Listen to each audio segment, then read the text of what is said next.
ว่าจะพัฒนาแต่กลับไม่มีแผนระยะยาวไม่มีการเปิดเผยแผนงบประมาณซ่อมบำรุงอย่างโปร่งใสและไม่มีความร่วมมือระหว่างภาครัฐและเอกชนเพื่อฟื้นฟูโครงข่ายคมนาคมให้กลับมาใช้งานได้อย่างยั่งยืนล่าสุดเมื่อวันที่ 15 พฤษภาคม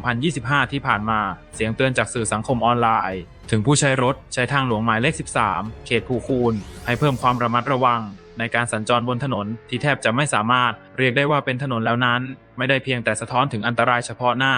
หากแต่ยังเปรียบเสมือนกระจกที่สะท้อนให้เห็นภาพรวมของการบริหารประเทศที่ขาดประสิทธิภาพและวิสัยทัศน์ระยะยาว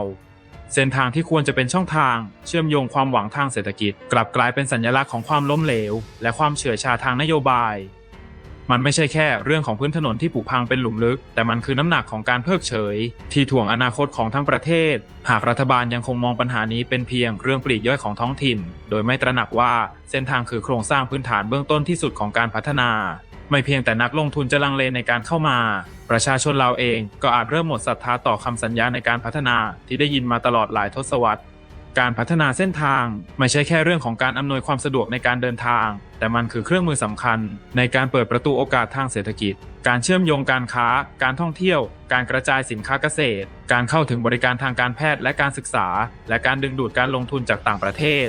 เส้นทางที่ดีคือตัวชี้วัดพื้นฐานของความเท่าเทียมในการพัฒนาซึ่งควรกระจายออกไปอย่างทั่วถึงไม่ใช่กระจุกตัวเฉพาะในเมืองหลวงหรือเขตเศรษฐกิจพิเศษเท่านั้น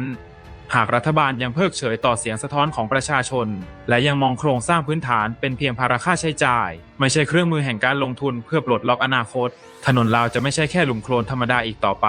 แต่จะกลายเป็นหลุมดำที่ดูดกลืนศักยภาพแห่งชาติลงไปอย่างไม่อาจย้อนคืนพร้อมๆกับศรัทธาของประชาชนที่ค่อยๆสึกกร่อนลงทุกครั้งที่ต้องเดินทางฝ่าฝุ่นตมไปทำมาหากินหรือแอบมองภาพถนนเพื่อนบ้านผ่านหน้าจอมือถือด้วยหัวใจที่ปวดร้าวหากวิสัยทัศน์ของผู้นำยังขับแคบเท่าเส้นทางที่ชำรุดประเทศนี้ก็ย่อมไม่มีวันไปถึงปลายทางของการพัฒนาอย่างแท้จริงเอาคลิปนี้ฝากให้เถิงพันรัฐผู้เกี่ยวข้องเลยสุเจ้าเบิ่งคลิปนี้เอาจะขอเว้าให้นักหูนักหัวสุเจ้านั่นนึงถ้าบ่เว้านักนี่สุเจ้านี่ตาบอดหูหนวกบ่ได้เฮียนบ่ได้ยิน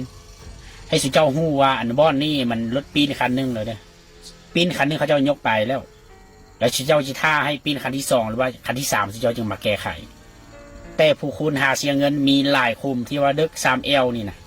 เจ้าเบิ่งนี่สิก็ฮู้แล้วค่าทางที่เขาเสียทุกปีนี่ไปใส่หมดแล้ว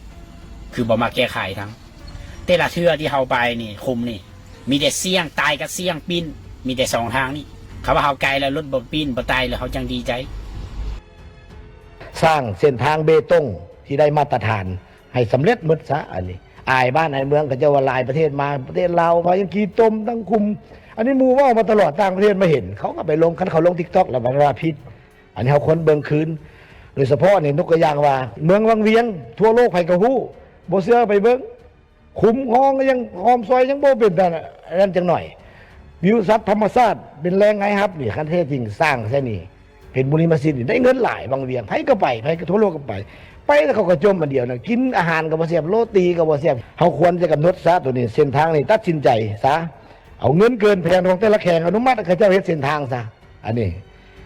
เส้นทางดีประชาชนก็จะได้ผลิตได้ขายเครื่องตามหอมซอยผลิตภัณฑ์ก็มานั่งขายคนย่างไปเที่ยวนั้นเที่ยวนี้ก็เห็นก็ซื้ออันนี้ก็ดีก็เพื่อรับประกันอันนึงบ่ให้ละอายต่อสากลโลก